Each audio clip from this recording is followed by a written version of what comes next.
उनको मोसाद और नेतान्याहू ने बेवकूफ बनाया, अमेरिका को और डोनाल्ड ट्रंप को। ईरान अपनी शर्तों पर और सख्त हो गया, बिल्कुल भी किसी भी शर्त पर वो झुक नहीं रहा है। यहाँ डोनाल्ड ट्रंप साहब ये चाहते हैं कि हम इस जंग से निकल जाएं, लेकिन ऐसे ना निकलें कि वो हमारी जो है वो हार उसको माना जाए। जो लोग ये कहते हैं कि जंग होगी, तो भाई जंग हो चुकी है। अगर ईरान की शर्तों से रीजनल कंट्रीज को अगर कोई प्रॉब्लम नहीं है, तो फिर हमें भी नहीं है। ईरान की नाक कट जाए और ईरान की पोजीशन जो है 28 फरवरी से पहले जो पोजीशन थी वो उससे और कमजोर हो जाए। They are keeping Chinese informed और चाइना से उनको इनपुट भी मिलता होगा, बिल्कुल, जो वो और ईरान को भी उसमें इनपुट मिलता होगा।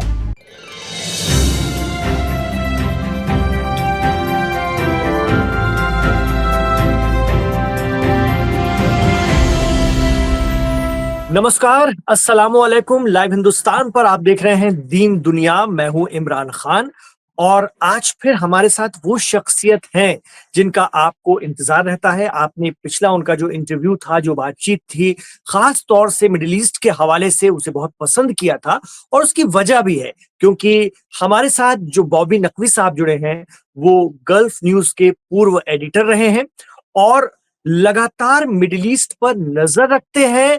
वहां की हर सियासत, वहां की जो सूरत हाल है, उसकी डीप स्टडी रखते हैं, इसलिए उनसे बातचीत आपको अक्सर पसंद आती है। तो आज हमने फिर उन्हें दावत दी है अपने शो में, क्योंकि जो ताजा वहां की सूरत हाल है उन पर बहुत अच्छा तबसरा, उस पर बेहतरीन टिप्पणी या विश्लेषण अगर कोई कर सकता है तो वो बॉबी नकवी साहब है। बॉबी नकवी साहब, बहुत स्वागत है, इस्तकबाल है आपका लाइव हिंदुस्तान पर दीन दुनिया शो में।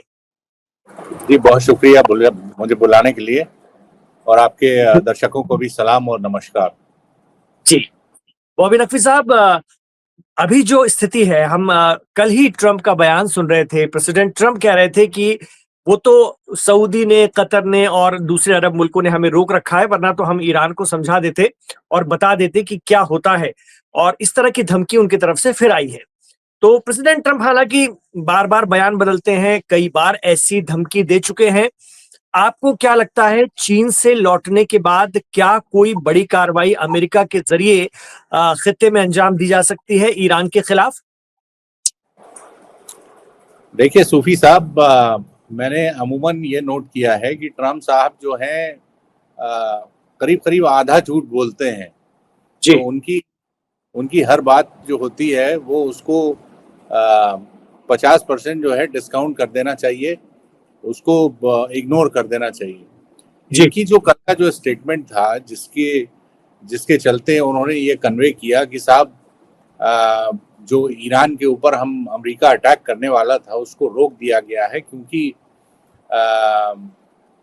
उसमें कतर या यूएई और सऊदी अरेबिया और भी दूसरे कुछ कंट्रीज हैं जिन्होंने कहा कि हमारी कुछ बातचीत चल रही है और उसकी वजह से आप अभी अटैक मत करिए। तो ये बात तो सही है कि इसमें ये 3 कंट्रीज का जिनका नाम लिया है, कतर, यूएई और सऊदी अरेबिया, ये तीनों देखिए बड़े स्टेक होल्डर हैं उस रीजन में और वहाँ पे कोई नहीं चाहता कि जंग दोबारा शुरू हो। जो 8 अप्रैल से जो सीज फायर इफेक्ट में आया है करीब 40 दिनों की जंग के बाद में, तो ये सीज फायर जो चल रहा है काफी अच्छी तरह से होल्ड कर रहा है। अगर लेबनान को इसमें हटा दिया जाए तो ठीक तरह से होल्ड कर रहा है और कोई भी कंट्री ये नहीं चाहती कि दोबारा ये जंग शुरू हो। खास तौर पे से ये 3 बड़ी कंट्रीज, देखिए तीनों जो है बहुत बड़ी एनर्जी एक्सपोर्टिंग कंट्रीज हैं। सऊदी अरेबिया जो है वो सेकेंड लार्जेस्ट जो है उसके एनर्जी रिजर्व्स हैं, तेल के रिजर्व्स हैं और ओपेक का सबसे बड़ा प्रोड्यूसर है। यूएई भी अच्छी खासी उसकी पोजीशन है एनर्जी एक्सपोर्ट में, हालांकि वो ओपेक का मेंबर अब नहीं रहा है।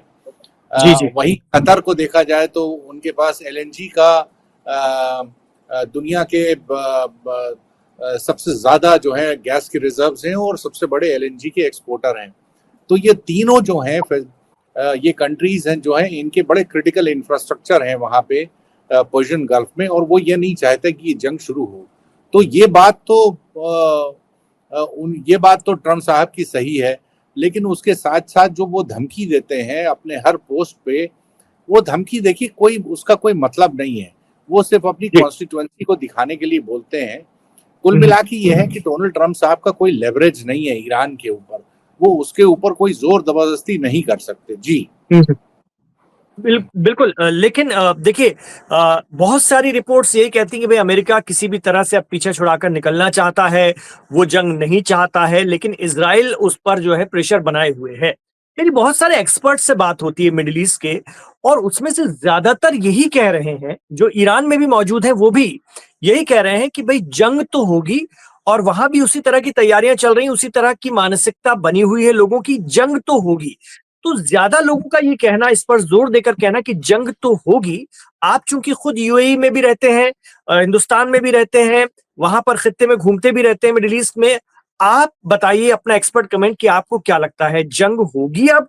और क्योंकि इस बार होगी, भीषण होगी, कहा जा रहा है आर पार की होगी, तो वाकई ऐसा होगा, या फिर चीजें शांति की तरफ ही बढ़ेंगी सुलह समझौते से? देखिए सूफी साहब, इसमें हमें ये नहीं भूलना चाहिए कि जो 28 फरवरी को जो जंग शुरू हुई थी और जी। 8 अप्रैल को जो चली थी, वो भी एक जंग थी हम्म। और बहुत बड़े स्केल पे जंग थी। बिल्कुल। वो अमेरिका और इसराइल के हमले के बाद ईरान ने जो रिटेलिएटरी स्ट्राइक करी थी, वो अमेरिका के 13-14 बेसिस पे की थी। अमेरिका और इसराइल ने भी काफी ताबड़तोड़ ईरान के ऊपर हमला किया था। कहते जी। हैं कि जो करीब करीब 1 लाख से ज्यादा जो है वो साइट्स जिनको टारगेट किया गया था ईरान में, हजारों लोगों की जानें जा चुकी हैं। क्रिटिकल जी। इंफ्रास्ट्रक्चर जो है बहुत बड़ी तादाद में उसको डैमेज पहुंचा है। इंडस्ट्रियल और डिफेंस कैपेबिलिटीज जो है वहां पे उन पे ईरान पे हमले हुए हैं। वहीं ईरान ने भी जो पलटवार किया है, अमेरिका के बेसिस उनको काफी डैमेज किया है। और जो दूसरा जो इंफ्रास्ट्रक्चर है गल्फ कंट्रीज में, वहां पे ईरान ने हमले किए हैं। तो क्या जंग, इसको क्या जंग नहीं कहेंगे? जंग देखिए हो जी। चुकी है। हम्म। मेरा ये मानना है कि जंग हो चुकी है, और अमेरिका को अगर कुछ हासिल कर पाता, वो अगर कोई इतनी ताकत होती कि इस जंग से वो हासिल कर पाता, तो वो उनके ऑब्जेक्टिव्स पूरे हो चुके होते। हम्म। उनको दोबारा ये सब धमकियां देने की जरूरत नहीं पड़ती।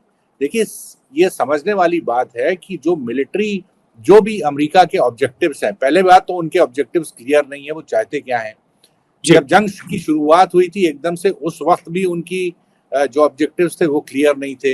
हालांकि बाद में रिपोर्ट्स आई हैं, उसमें वेस्टर्न मीडिया ने भी पब्लिश किया है, अमेरिकन के मीडिया ने भी पब्लिश किया है कि उनको मोसाद और नेतान्याहू ने बेवकूफ बनाया, अमेरिका को और डोनाल्ड ट्रंप को, कि साहब एक झटके में ईरान की लीडरशिप को खत्म कर दिया जाएगा और उसके बाद ये पूरा रिजीम जो है कोलैप्स हो जाएगा और हम अपना एक फ्रेंडली, एक पपेट गवर्नमेंट वहां पे बैठा देंगे। जी। वो हुआ नहीं।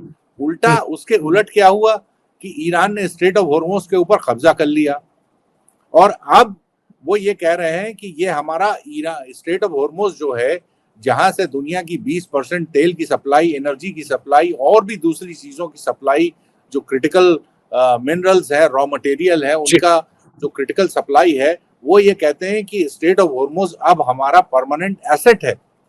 तो हासिल क्या हुआ? तो जो जी। लोग ये कहते हैं कि जंग होगी, तो भाई हम्म। जंग हो चुकी है।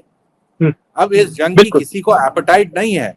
हो सकता हम्म। है मैं गलत हूं, लेकिन मेरा ये मानना है कि जंग अब दोबारा, बहुत मुश्किल है कि दोबारा ये जंग शुरू होगी। जी।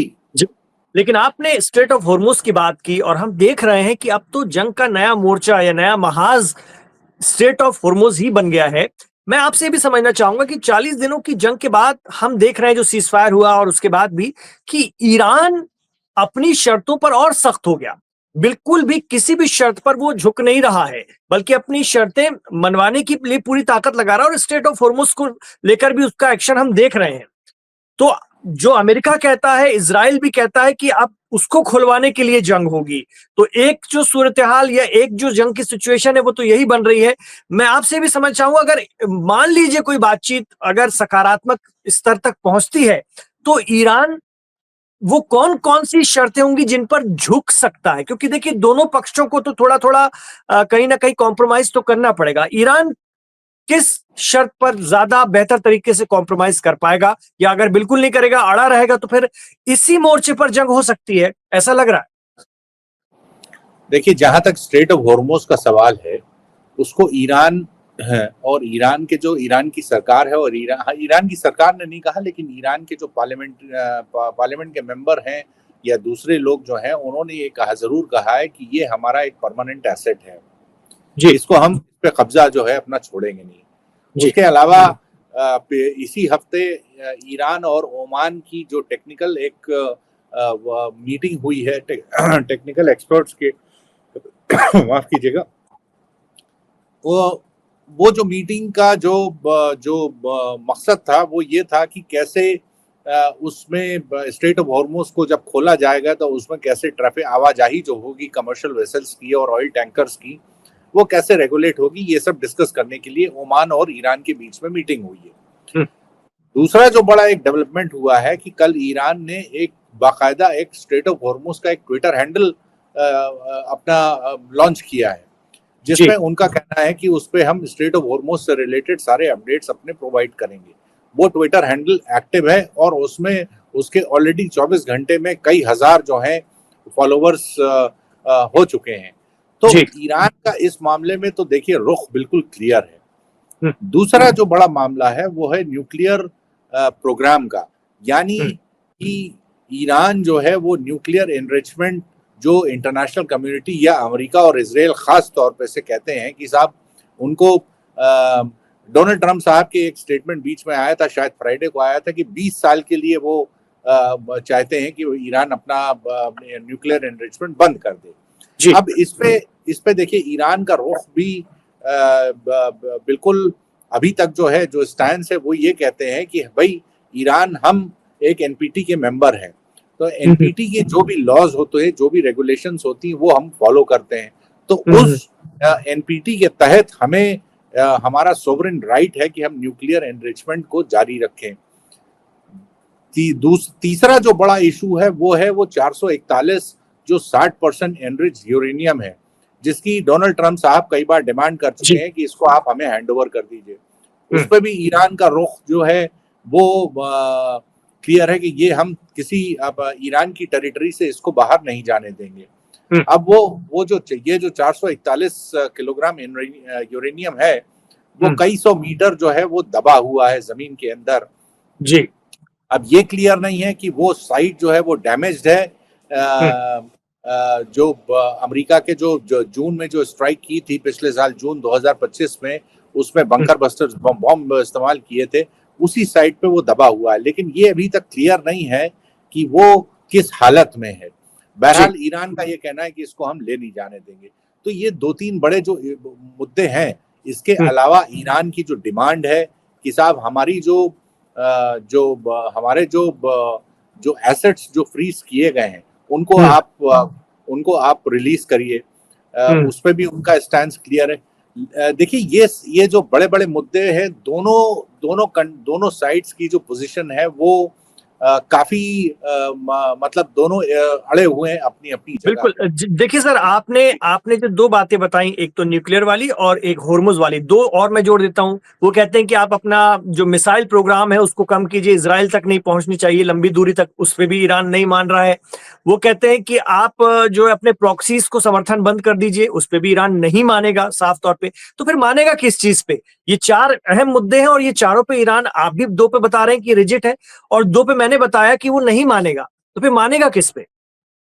देखिए कल जो डोनाल्ड ट्रंप साहब का जो स्टेटमेंट आया था, और उस स्टेटमेंट के आने के बाद उन्होंने जो जर्नलिस्ट से इनफॉर्मल जो उनके डिस्कशंस हैं, उसमें हम्म, उन्होंने एक बड़ी इंटरेस्टिंग बात कही है हम्म, कि अगर ये जो बातचीत जो चल रही है, ये सारे जो मीडिएटर्स मिला के जो पाकिस्तान मीडिएट कर रहा है, उसके अलावा जी उसमें कई कंट्रीज जुड़ी हुई हैं, उसमें सऊदी अरेबिया भी है, कतर का भी इनपुट है, टर्की भी है। अब जिन कंट्रीज का नाम लिया है उसमें कतर और यूएई का भी नाम लिया है। तो जी उसमें उन्होंने कहा कि ये अगर ईरान की शर्तों से इन रीजनल कंट्रीज को अगर कोई प्रॉब्लम नहीं है तो फिर हमें भी नहीं होगी। ये जी एक नई चीज है। देखिए, अच्छा, ये बहुत बड़ी बात आपने बताई जी। हाँ, तो ये एक नई चीज है। अब वो क्या शर्तें हैं, किन किन चीजों पे जी, एक बार मैं आपसे सर, ये बहुत अहम बात है, इसको मैं एक बार और साफ करना चाहूँगा। ये बात किसने कही है कि ईरान की शर्तों से रीजनल कंट्रीज़ को अगर प्रॉब्लम नहीं है तो हमें भी नहीं? अमेरिका ने खुद कहा है सर? जी, डोनाल्ड ट्रम्प साहब ने खुद कहा है, जी। अपने हुँ, इनफॉर्मल इंटरैक्शन में कहा है कि अगर कुछ कुछ मामलों पे रीजनल कंट्रीज को अगर दिक्कत नहीं है, वो चीजें एक्सेप्टेबल हैं, तो फिर हमें भी नहीं होंगी। तो ये एक नई चीज है। देखिए, जी, मैंने शुरुआत से एक बात मेंटेन की है, जो मेजर इश्यूज हैं, फॉर एग्जांपल अगर स्ट्रेट ऑफ हॉर्मुज का लेते हैं, तो देखिए स्ट्रेट ऑफ हॉर्मुज का एक वो एक सिंबॉलिक बहुत ज्यादा इंपॉर्टेंस है कि साहब ईरान के कब्जे में है। ठीक है, ईरान के जी। कब्जे में है। दूसरी चीज वो ये कहते हैं कि हम इस पर टोल लगाएंगे, जो हुँ, जहाज आए जाएंगे उन पर टोल लगाएंगे। जी, तो लेकिन अगर उसको उसको अगर प्रैक्टिकल लेवल पे देखा जाए, तो ये टोल जो है आसानी से जो तेल की या एनर्जी की जो सप्लाई चेन है उस पर एब्जॉर्ब हो सकती है। ठीक है, ईरान ने इस बात को अभी तक क्लियर नहीं किया है कि क्या वो हर वेसल के ऊपर टोल लगाएंगे या सिर्फ एनर्जी के वेसल्स पे टोल लगाएंगे। जी, जी, दूसरी दूसरी चीज जो मैं शुरू से मेंटेन कर रहा हूं कि इसमें जो सेलर है, यानी जो ऑयल एक्सपोर्टिंग कंट्रीज है, वो टोल अवॉइड कर सकते हैं, और जो बायर है उसको एब्जॉर्ब कर सकता है, यानी पूरी सप्लाई चेन में। और वो जी, टोल बहुत बड़ी टोल नहीं होगी, वो सिर्फ $1 फी बैरल, यानी एक बैरल के लिए $1 है। या तेल की कीमत जो है करीब करीब $100 या उससे ज्यादा भी पहुंची है जंग के दौरान। तो उसमें ईरान का ये कहना है कि साहब $1 हम लेंगे एक बैरल के लिए। तो that $1 can be easily absorbed in the supply chain. जी, दूसरी चीज, देखिए दूसरी चीज जो वहां पे जो इश्यूज हैं, जैसे ईरान अगर अपना अभी कुछ दिनों से एक नई बात जो सामने आई है कि उस पर्शियन गल्फ में कई जो है ग्लोबल उसकी इंटरनेट केबल्स भी जाती हैं। अब उसके जी, जी, ऊपर भी ईरान कहता है कि साहब इनके ऊपर भी कुछ किसी चीज का कंट्रोल हम चाहते हैं। ये सब ये पॉसिबल है, दिस इज एंटायरली पॉसिबल कि ये एक ईरान की पॉस्चरिंग है। चूंकि नेगोशिएशंस चल रहे हैं तो एक पॉस्चरिंग भी है। हो सकता है कि ईरान आने वाले टाइम में थोड़ा सा अपना स्टैंस जो है उसको थोड़ा सा डाइल्यूट करेगा, और अपनी पोजीशन को थोड़ा सा इस तरीके से उसको कैलिब्रेट करेगा कि जो रीजनल कंट्रीज हैं, और खास तौर पे से अमेरिका और यूरोपियन यूनियन जो है, इनको कुछ चीजें जो है एक्सेप्टेबल होंगी। ये इस तरह जी। का कैलिब्रेशन इंटायरली पॉसिबल है आने वाले दिनों हुँ, में। देखना यह है कि जो यहाँ देखिए हर चीज जो पूरी जो जंग की जो जो नेगोशिएशंस चल रहे हैं, उनका सक्सेस जी, जो है, उनकी सक्सेस जो है सिर्फ एक या दो चीजों पर डिपेंड करती है। यहाँ डोनाल्ड ट्रम्प साहब ये चाहते हैं कि हम इस जंग से निकल जाएं, लेकिन ऐसे ना निकलें कि वो हमारी जो है वो हार उसको जी। माना जाए। हुँ, वहीं हुँ। ईरान ये चाहता है कि हम जो बातचीत का जो नतीजा है वो ऐसा ना निकले कि ये ईरान की नाक कट जाए, और ईरान की पोजीशन जो है 28 फरवरी से पहले जो पोजीशन थी वो उससे और कमजोर हो जाए। वो ऑलरेडी अपनी लीडरशिप पूरी खो चुके हैं, उनको भारी जी। नुकसान हुआ है, सिविलियन हुँ, इंफ्रास्ट्रक्चर भी काफी डैमेज हुआ है। तो वो दोनों दोनों जो है, दोनों कंट्रीज की अपनी अपनी एक थोड़ा सा लिमिटेशंस है। लेकिन बावजूद उसके मुझे हुँ, लगता है कि आने वाले दिनों में जो बातचीत प्रोग्रेस हो रही है, नाउ दैट हुँ। The regional countries are actually actively taking serious interest in this negotiation, तो मुझे लगता है जी। कि कोई ना कोई हल इसका जरूर निकलेगा। जी। बिल्कुल, बहुत बहुत ही अहम और डीप तरीके से आपने बताई, क्योंकि दीन दुनिया में हमने दिखाया भी था हॉर्मुज़ एक्चुअल, वहाँ पर ज़मीर अब्बास जाफ़री और नज़र अब्बास रिज़वी साहब जो ईरान में रहते हैं, वो लोग पहुँचे थे और हमने देखे हॉर्मुज़ के किनारे कैसे हैं। हमने देखा वाक़ई वहाँ पर जो पहाड़ हैं, उसके पीछे जहाज़ खड़े हुए हैं। हमने देखा कि वाक़ई बहुत सकरा है, बस 2 पहाड़ हैं उस साइड और इस साइड, और बीच में से जहाज़ों को गुज़रना है। वो बहुत करीब से हमने वीडियोज़ के ज़रिए अपने दर्शकों को भी दिखाया। तो वाक़ई ये तो खुदा की तरफ से कुदरती तौर पर ईरान को एक नेमत मिल गई है, जिसके चलते वो इस जंग को में काफ़ी हद तक चीज़ों को अपने फ़ेवर में कर पा रहा है। लेकिन आपने जो बात बताई कि कहाँ-कहाँ तक वो सॉफ्ट हो सकता है, ये भी बहुत बहुत अहम बात आपने बताई। लेकिन इसी से जुड़ा मेरा सवाल, आप कह रहे हैं कि रीजनल जो कंट्रीज़ हैं, वो बहुत कोशिश कर रही हैं। लेकिन कुछ खबरें ये भी आती हैं कि यूएई जैसे देश या पर्दे के पीछे से सऊदी अरब या दूसरे और भी देश बहरीन वगैरह ये तो चाहते हैं कि ईरान को सबक सिखाओ, कल को ये फिर हमारे लिए थ्रेट बनेगा। ईरान का ताकतवर रहना ही हमारे लिए सबसे बड़ा थ्रेट है। और जो बकौल शौकत भारती उनके लफ्जों में कहूं तो वो मुनाफिकत वहीं से होगी और वो बार बार होती है। देखिए, ये सही बात है कि यूएई की जो पोजीशन है वो थोड़ा सा गल्फ कंट्रीज से अलग है।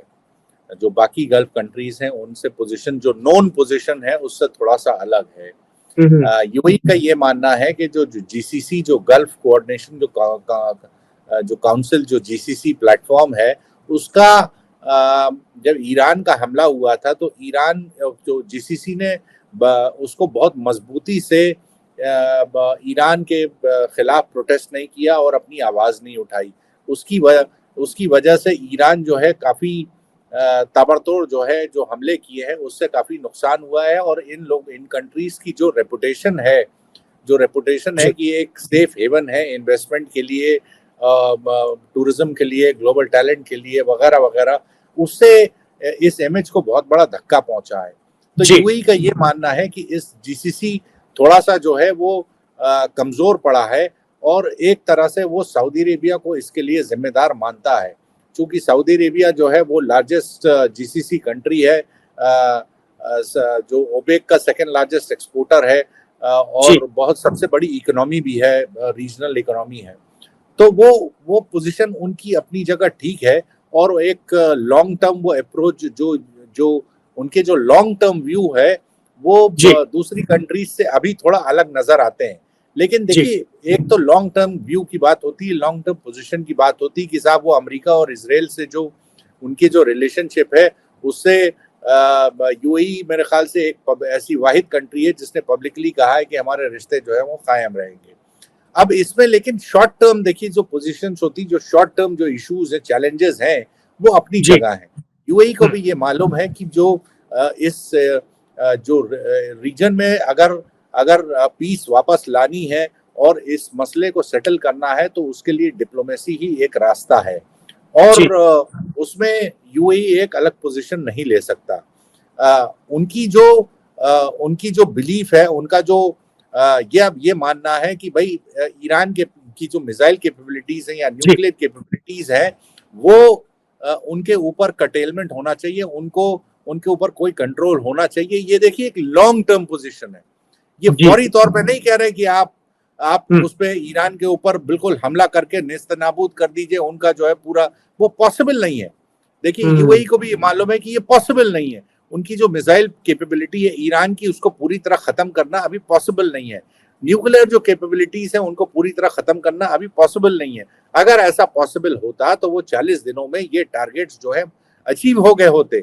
बिल्कुल, ये लॉन्ग टर्म की बात करते हैं कि लॉन्ग टर्म में वो ये चाहते हैं कि उनका जो व्यू है कि रीजन में अगर पीस आएगी तो Iran cannot be allowed to have a nuclear programme, और दूसरा Iran cannot be allowed to have a missile development programme जिसमें उनके क्रूज मिसाइल या बैलिस्टिक मिसाइल प्रोग्राम जो है उस पर कर्टेलमेंट होना चाहिए। ये उनका एक लॉन्ग टर्म व्यू है जो दूसरी कंट्रीज से फर्क नजर आता है इस वक्त। जी बॉबी नकवी साहब, जितनी भी मेरी अभी आपसे बात हुई, हमारे दर्शक भी इस बात को समझ रहे होंगे। आपने जो एक्सप्लेन किया उसमें ये लग रहा है कि अब जंग के इम्कानात कम हैं और चीजें सुलह समझौते की तरफ ही बढ़ेंगी। लेकिन फिर ईरान से जो वीडियोस आ रहे हैं वहां की नेशनल टीवी पर बाकायदा आवाम को सिखाया जा रहा है कि आपको AK-47 कैसी चलानी है। अगर अमेरिका जमीन पर उतरता है तो आपको जहां दिखे अमेरिकन सैनिक, आवाम को भी ये हक है कि वो भून दे, और महिलाओं को भी गन ऑपरेट करना सिखाया जा रहा है। तो वहां पर जिस तरह की तैयारियां चल रही हैं और एक तरह से जंगी पैमाने पर चल रही हैं, वो उनका प्रेडिक्शन कुछ और चल रहा है क्या? देखिए, ईरान का ये मानना है कि उनके as far as Iran is concern ये जंग खत्म नहीं हुई है और ये जंग दोबारा शुरू हो सकती है। किसी भी क्योंकि एक देखिए ट्रस्ट डेफिसिट जो है अमेरिका और ईरान के बीच में, ईरान का ये मानना है कि अमेरिका कई बार उनको धोखा दे चुका है, उनकी पीठ पे छुरा भोंक चुका है और ये बातचीत की आड़ में कभी भी दोबारा जंग शुरू कर सकते हैं। उसके लिए वो हर तरीके से अपनी तैयारी कर रहे हैं। अपना मिसाइल प्रोडक्शन भी उन्होंने बढ़ाया है, अपने दूसरी जो कैपेबिलिटीज हैं, इतने दिनों में जब से सीज फायर हुआ है 8 अप्रैल से, उसके बाद से उन्होंने कैपेबिलिटीज को अपने इम्प्रूव किया है, अपना कम्युनिकेशन भी इम्प्रूव किया है। और दूसरी चीज जो कहना चाहिए कि एक स्ट्रीट लेवल पे उतर के अब वो फैमिलीज को और औरतों और जो एडल्ट्स हैं, दूसरे आदमी हैं, उनको बाकायदा हथियारों की ट्रेनिंग दी जा रही है, मस्जिदों में ये ट्रेनिंग दी जा रही है।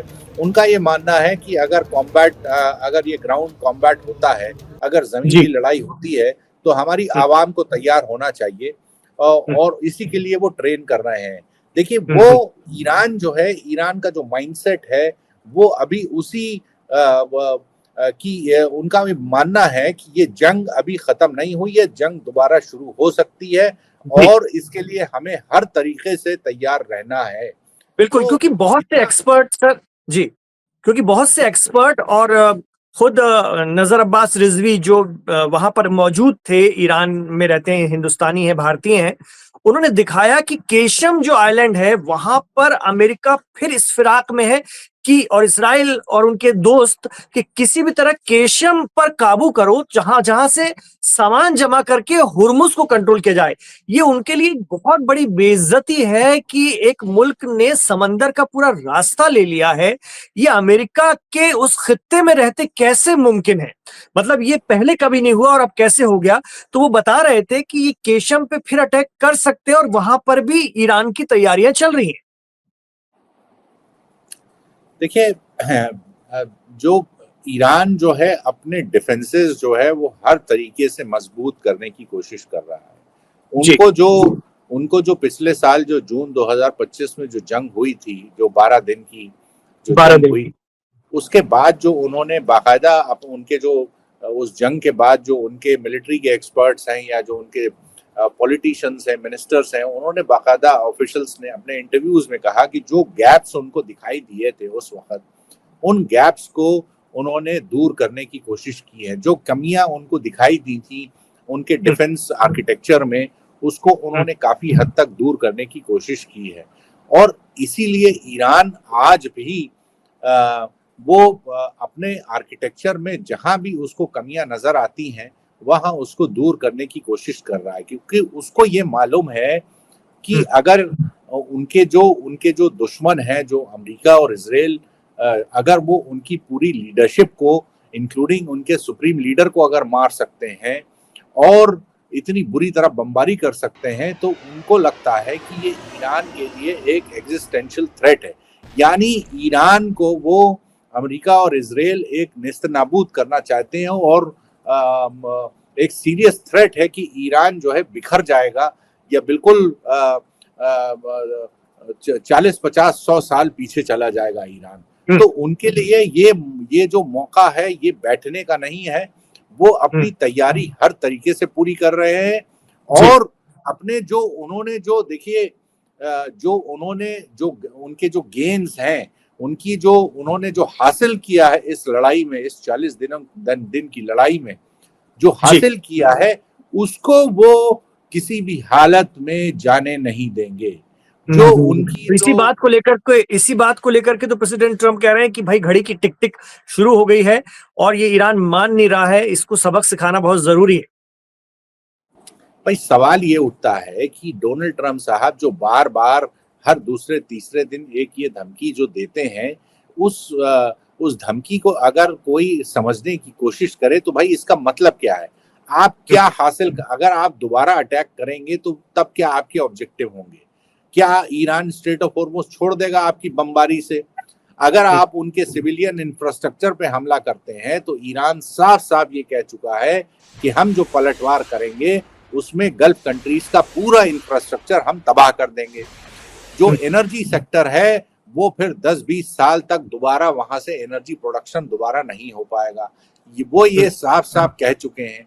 तो सवाल ये होता है कि क्या डोनाल्ड ट्रम्प साहब ये इतना बड़ा रिस्क, इतना जो जोखिम जो है उठाने के लिए उसको तैयार हैं?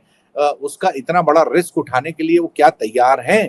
क्या इंटरनेशनल कम्युनिटी जो है वो इस बात के लिए तैयार है कि पर्शियन गल्फ का पूरा एनर्जी इंफ्रास्ट्रक्चर, पूरा सिविलियन इंफ्रास्ट्रक्चर और जो दो बड़े न्यूक्लियर प्लांट हैं, एक बाराका है, दूसरा बुशेर है, उन पे अगर किसी तरह की बमबारी होती है तो उसके बाद जो कॉन्सिक्वेंसेस होंगे, जो तबाही होगी, उसके लिए क्या दुनिया तैयार है, क्या इंटरनेशनल कम्युनिटी तैयार है? तो सवाल यही उठता है कि अगर आप धमकी दे रहे हैं तो धमकी के पीछे आपकी क्या क्या आपके क्या आपकी क्या स्ट्रैटेजी है? आप क्या चाहते हैं? आप क्या ऐसा करना चाहते हैं जिससे ईरान आपके जो है आपके आगे घुटने टेक देगा और आपकी सारी बातें मान लेगा? भाई ईरान तो सैंक्शंस के बावजूद, ईरान बमबारी के बावजूद, ईरान के पास पैसा नहीं है, लेकिन उसके बावजूद वो आपसे जंग लड़ा और आपके बराबर में खड़ा हुआ है और उसने आपको काफी नुकसान पहुंचाया है, आपके बेसिस तबाह किए हैं। इस बात की पुष्टि अमेरिका का जो मीडिया है, इंक्लूडिंग CNN और NYT दोनों कर चुके हैं कि अमेरिका के जो बेसिस है वहां काफी तबाही हुई है। तो सवाल ये उठता है कि आप क्या ऐसा कर सकते हैं? अभी आपका लेवरेज क्या है? आप सुपर पावर भले ही हैं, लेकिन ऐसा क्या आप कर सकते हैं जिससे ईरान इस वक्त घुटने टेकने को तैयार हो जाएगा इस बार, जो पिछली बार नहीं हुआ? जी, बहुत बड़ी बात है, ये बहुत बड़ी बात है। लेकिन अगर इसके पीछे का एक तर्क हम ढूंढें तो वो निकलता है कि भाई इसराइल की मोहब्बत में अमेरिका कुछ भी कर सकता है। पहले भी हमने देखा, 12 दिनों की जंग में भी देखा, 40 दिनों की जंग में भी देखा, उससे पहले भी देखा। तो इसराइल की मोहब्बत में फिर इफ बट नहीं होती और कहते हैं मोहब्बत और जंग में सब जायज है, तो अमेरिका उसी मोड पे आ जाता है, खास तौर से इसराइल के लिए। भाई देखिए, क्या उन 40 दिनों में क्या इसराइल के लिए मोहब्बत अमेरिका की कम हो गई थी क्या? मोहब्बत तो बनी हुई है, मोहब्बत अपनी जगह है, लेकिन जंग की जो रियलिटीज हैं, जो ग्राउंड की जो रियलिटीज हैं, वो ये क्या कहती हैं कि आप ईरान का जो ईरान की जो मिसाइल कैपेबिलिटीज हैं या ड्रोन कैपेबिलिटीज हैं, उनको कुछ खासा नुकसान नहीं पहुंचा पाए हैं। ये अमेरिका की अपना खुद का जो असेसमेंट है वो भी यही कहता है कि उनको आप नुकसान नहीं पहुंचाएं। यानी अगर आप एक राउंड स्ट्राइक्स की करते हैं, एयर स्ट्राइक्स की करते हैं, तो फिर ईरान जो है वो पलट के वार करेगा और उसके पलट में सैकड़ों जो है वो ड्रोन्स और मिसाइल्स जो है वो दाग सकता है, कहीं भी दाग सकता है पूरे रीजन में। ये उनकी कैपेबिलिटी वो प्रूव कर चुके हैं। दूसरा जो सबसे बड़ी बात है यहाँ पे, वो ईरान ये प्रूव कर चुका है कि ईरान के पास पॉलिटिकल विल है कहीं भी अटैक करने की। देखिए, ये सबसे बड़ी बात होती है कि उन्होंने साफ साफ कहा था 28 फरवरी के पहले कि अगर हमारे ऊपर हमला होता है तो हम आपके जहां जहां बेसेस हैं वहां हमला करेंगे। ये इंक्लूडिंग जो अरब कंट्रीज है, जो मुस्लिम कंट्रीज है, वहां पे भी हमला किया। तो ये उनके पास एक पॉलिटिकल विल भी है, वो हिचकिचाते नहीं है। तो सवाल ये होता है कि आप अमेरिका और इजराइल के भले ही बहुत करीबी रिश्ते हों, बहुत क्लोज उनके वो रिश्ते हों, बहुत स्ट्रेटेजिक टाइज हों एकदम, और दोनों के पास मिलिट्री कैपेबिलिटीज हों, बावजूद और दोनों कंट्रीज का जो एडमिनिस्ट्रेशन है, नेतान्याहू का जो एडमिनिस्ट्रेशन है और डोनाल्ड ट्रंप का जो एडमिनिस्ट्रेशन है, they share the animosity towards Iran. उनको ईरान इसमें पूरे वर्ल्ड में उनका एक नंबर 1 दुश्मन इस वक्त दिखाई देता है। बावजूद इसके वो अभी तक ईरान को मजबूर नहीं कर पाए हैं। तो भले ही आपकी जितनी मोहब्बत हो इजराइल के लिए, सवाल ये है कि आपके पास इन 8 अप्रैल के बाद से जो सीज फायर हुआ है, तब से आपने क्या हासिल किया है जिससे आपको लगता है कि अब अगर कोई आप मिलिट्री स्ट्राइक्स करते हैं, एयर स्ट्राइक्स करते हैं, तो अब आपके मिलिट्री ऑब्जेक्टिव्स और स्ट्रेटेजिक ऑब्जेक्टिव्स को आप पूरे कर लेंगे। जी बिल्कुल। लेकिन चीन गए थे प्रेसिडेंट ट्रंप, हम देख रहे हैं वहां से आने के बाद उनके तेवर थोड़े से टाइट दिखाने की वो कोशिश कर रहे हैं। क्या चीन से उनको कोई ऐसी बात मिली है कि आगे चलकर चीन कुछ मध्यस्थता करके दोनों को समझा सकता है, या इसलिए थोड़े से तेवर दिखा रहे हैं कि भाई हमारी भी जय जय हो जाए हमारी जगह और तुम्हारी भी तुम्हारी जगह, और बीच में चीन का नाम हो जाएगा कि भाई चीन ने कहा तो ठीक है भाई? इस तरह का कोई भरोसा मिला होगा क्या? देखिए, मुझे लगता है कि जो चाइनीज लीडर हैं जिनपिंग, उन्होंने ज्यादा ट्रम्प साहब को लिफ्ट नहीं दी और उनकी कोई खास बात पे तवज्जो नहीं दी। उल्टा उन्होंने उनको धमकी दे दी कि अगर ताइवान मामले में आपने कुछ किया, एडवेंचर किया, तो उसका खामियाजा बहुत बुरा होगा। ये बाकायदा उन्होंने साफ साफ शब्दों में कन्वे कर दिया। अब ईरान के ऊपर जो डोनाल्ड ट्रंप की और जो विजिट थी बीजिंग की, उस दौरान जो रिपोर्ट्स आई हैं या उसके बाद आए हैं, उससे ऐसा लगता है कि ईरान के बारे में बहुत ज्यादा कोई डिटेल में बातचीत नहीं हुई है। जो मोटे मोटे लेवल पे जो बातचीत हुई है वो इट वाज मतलब जो चाइना का जो नॉन पोजीशन है, वही वो ये कहते हैं कि इस कॉन्फ्लिक्ट को पूरी तरह से इसको खत्म किया जाना चाहिए, पूरा एक परमानेंट सीजफायर होना चाहिए और दूसरा हर फ्रंट पे होना चाहिए। दूसरा वो ये कहते हैं कि साहब स्ट्रेट ऑफ हॉर्मुज को खोल देना चाहिए। भाई ये तो ईरान भी कहता है कि स्ट्रेट ऑफ हॉर्मुज को हम खोल देंगे, लेकिन वो उसके साथ क्या ये कहता है कि हमारा उसके ऊपर कंट्रोल रहेगा। ईरान भी यही कहता है कि भाई हमारी जो है ये कॉन्फ्लिक्ट हर उसमें पूरी तरह से परमानेंट सीजफायर होना चाहिए, तभी हम आगे कोई बातचीत कर सकते हैं। तो कुल मिला के मुझे नहीं लगता कि चाइना और ईरान और रशिया की पोजीशन में कोई बहुत ज्यादा फर्क है। यानी कुल मिला के डोनाल्ड ट्रंप साहब को कोई खासा जो है रिस्पॉन्स वो मिला नहीं कि साहब चाइना की तरफ से कोई ऐसा वादा नहीं मिला है उनको कि साहब हम इस जंग को ये ईरान को जो है वो नेगोशिएशन टेबल पे लाके और आपकी हम बातें मनवा देंगे। चाइना ऐसा कुछ नहीं करेगा, कोई डायरेक्ट उसको ईरान के ऊपर प्रेशर वो नहीं डालेगा। जो चाइना की और रशिया की जो पोजीशन यूनाइटेड नेशंस में भी जो है जो उन्होंने जो कंसिस्टेंटली मेंटेन किया है कि कोई ऐसा रेजोल्यूशन सिक्योरिटी काउंसिल में वो उसको वीटो करेंगे जो ईरान के खिलाफ जाता है, और वो जो रेजोल्यूशन अमेरिका और इजराइल की जो जंग की जो उन्होंने शुरुआत की थी वो उसको अगर रिकॉग्नाइज नहीं करेंगे तो हम कोई भी रेजोल्यूशन को पास नहीं होने देंगे। तो कुल मिलाकर डिप्लोमेटिक फ्रंट पे और दूसरे तरीकों पे भी मुझे ऐसा लगता है कि वो ईरान से उनकी पोजीशन बहुत अलग नहीं है। तो मुझे ये भी लगता है कि इसमें जो बातचीत जो चल रही है, पाकिस्तान मीडिएट कर रहा है। देखिए पाकिस्तान हर कंट्री से जो उनके क्लोज एलाइज है पाकिस्तान के, I am sure they are keeping Saudi Arabia informed, they are keeping Chinese informed, और चाइना से उनको इनपुट भी मिलता होगा बिल्कुल जो वो, और ईरान को भी उसमें इनपुट मिलता होगा। तो डोनाल्ड ट्रंप साहब के पास नंबर 1 कोई लेवरेज नहीं है। दूसरा उनके जो खुद के जो एलाइज हैं, जैसे नेटो के एलाइज हैं या यूरोपियन यूनियन है या जो नॉर्थ अमेरिका में जो एलाइज हैं या यूनाइटेड किंगडम है, उनसे कोई खासा कोई सपोर्ट नहीं है। ना डिप्लोमेटिक कोई सपोर्ट मेजर मिल रहा है, ना कोई मिलिट्री का सपोर्ट मिल रहा है। तो डोनाल्ड ट्रंप साहब को अकेले ही ये जो पूरा जो मामला है ये इसको पूरी तरह अकेले ही नेविगेट करना है, और उन्हीं को अल्टीमेटली देखिए फ्लेक्सिबिलिटी दिखानी पड़ेगी। इसमें इसका हल यही है कि एक तरीके से परमानेंट सीज फायर डिक्लेयर करके और इसमें स्ट्रेट ऑफ हॉर्मुज पे ब्लॉकेड हटा ले, जिससे नेगोशिएशन टेबल पे दोबारा ईरान और अमेरिका बैठ के और जो आगे के जो मुद्दे हैं उसमें वो डिस्कस करें। देखिए एक बात मैं यहाँ पे एम्फसाइज करना चाहता हूँ कि जो बड़े मुद्दे हैं जैसे न्यूक्लियर, ईरान का जो न्यूक्लियर प्रोग्राम है या सैंक्शंस है, उसमें खाली अमेरिका और ईरान में बातचीत नहीं हो सकती।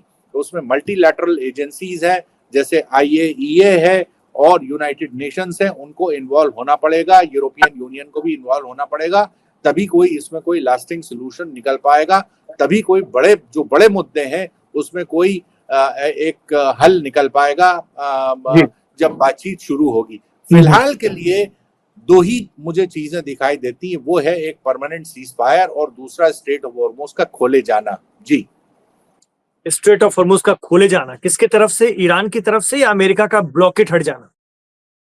जी, जाहिर बात है कि ईरान ने साफ किया है कि आप पहले परमानेंट सीज फायर अनाउंस करिए और उसके बाद ब्लॉकेट हटाइए, हम स्ट्रेट ऑफ हॉर्मुज को खोल देंगे।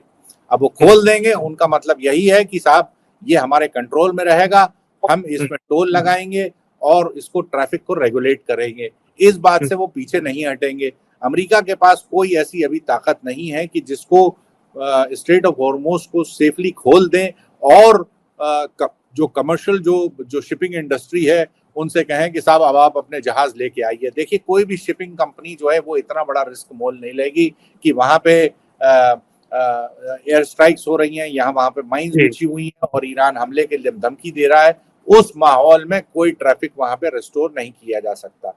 उसका एक ही तरीका है कि इनको ब्लॉकेड हटाना पड़ेगा और सीज फायर को, ये जो करंट जो सीज फायर जो चल रहा है इसको परमानेंट सीज फायर डिक्लेयर करना पड़ेगा। जी बिल्कुल। और परमानेंट सीज़फायर का मतलब तो ये भी होना चाहिए या होगा आपकी नज़र से कि भई लेबनान में भी इज़राइल हमले बंद करे, या फिर ये रहेगा भई अमेरिका और ईरान अपना कर लें और अमेरिका कह दे भई ईरान और इज़राइल अपना-अपना जाने।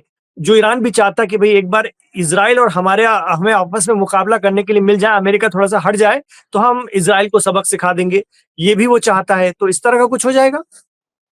नहीं, देखिए लेबनान वाले मामले में ईरान साफ कर चुका है कि जो अगर सीज फायर होगा, परमानेंट सीज फायर होगा तो वो सारे फ्रंट पे होगा, जी। सेलेक्टिव नहीं हो सकता। ईरान ने साफ किया है कि जो हमारे जो एलाइज हैं जैसे हिजबुल्लाह है उनको हम इस तरीके से नहीं छोड़ सकते, लेबनान को वो अकेला नहीं छोड़ सकते।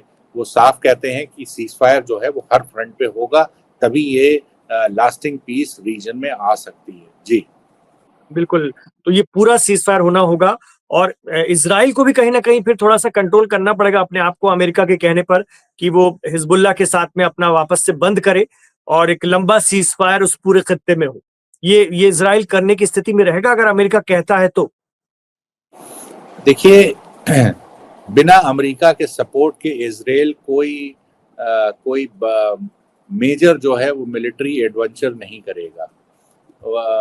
अगर अमेरिका इसमें सीज फायर डिक्लेयर करता है, जी। जाहिर बात है कि वो इजराइल से भी कंसल्ट करेगा एक परमानेंट सीज फायर डिक्लेयर करने के लिए। हुँ, हुँ। अगर वो सीज फायर होता है तो फिर वो इजराइल के ऊपर वो इजराइल को भी मानना पड़ेगा। अगर नहीं इजराइल नहीं मानता है तो फिर ये cease fire, permanent cease fire जो है किसी भी दिन ये फिर ज्यादा दिन नहीं चल सकता। जी हुँ। बहुत ही तफ़सील से आपने, बहुत ही विस्तार से आपने ताज़ा जो सूरत-ए-हाल है उसको समझाया और बहुत सारी बातें समझने को मिली कि अभी भी अमेरिका का कोई गोल सेट नहीं है। दूसरी अहम बात है कि उन्होंने कह दिया कि रीजनल कंट्रीज़ अगर चाहें, अगर इस पे राज़ी हो जाती हैं तो हम राज़ी हो जाते हैं। कहीं न कहीं उन्होंने एक अपने आप को सॉफ्ट दिखाने के लिए एक कड़ी ऐसी फेंकी है जिसको अगर ईरान कैच कर लेता है, तो भी चीज़ें अभी सुधर सकती हैं और ईरान को भी थोड़ा-सा कुछ मामलों में ढीला पड़ना पड़ेगा। लेकिन कुछ चीज़ें हैं जो नहीं छोड़ी जा सकती। बहुत सारी बातें आपसे जानने के लिए मिली सर। बहुत शुक्रिया। यूएई के हवाले से भी जानने को मिला और अरब देशों की क्या रणनीति हो सकती है वो भी समझ में आया और वो क्या सोच रहे हैं वो भी बहुत अच्छे से आपसे जानने के लिए मिला। बहुत-बहुत शुक्रिया बहुत अ, बहुत बॉबी नकवी बहुत साहब, आपने वक़्त दिया दीन जी दुनिया शो में। लेकिन गुज़ारिश यही रहेगी कि आगे भी हमारी दावत को कबूल कीजिएगा और जरूर जैसे भी हालात बनते हैं उसमें आपका एक्सपर्ट कमेंट और मार्गदर्शन बहुत ज़रूरी रहेगा। जी, जरूर जरूर, बहुत शुक्रिया, बहुत शुक्रिया। बहुत-बहुत शुक्रिया लाइव हिंदुस्तान के साथ, दीन दुनिया शो के साथ जुड़ने के लिए। तो ये थे गल्फ न्यूज़ के पूर्व एडिटर, साबिक एडिटर बॉबी नकवी साहब जो हमारे साथ बने हुए थे। हम लोगों की बातचीत आपको कैसी लगी और क्या कुछ आपने इससे निष्कर्ष निकाला? क्या आप सोच रहे हैं? हमें कमेंट बॉक्स पर ज़रूर बताइए। क्या ऐसा ही होगा या इससे इतर भी कुछ हो सकता है? वो भी हमें कमेंट बॉक्स पर बताइए। हम ज़रूर पढ़ते हैं, हमें अच्छा लगता है, हमारे एक्सपर्ट भी पढ़ेंगे। बहुत-बहुत शुक्रिया लाइव हिंदुस्तान के साथ आखिर तक जुड़े रहने के लिए, इमरान खान के साथ बने रहने के लिए। वीडियो को लाइक कीजिए, ज़्यादा से ज़्यादा शेयर कीजिए, आगे बढ़ाइए। अपना ख्याल रखिए, अपनी दुआओं में हमें याद रखिए।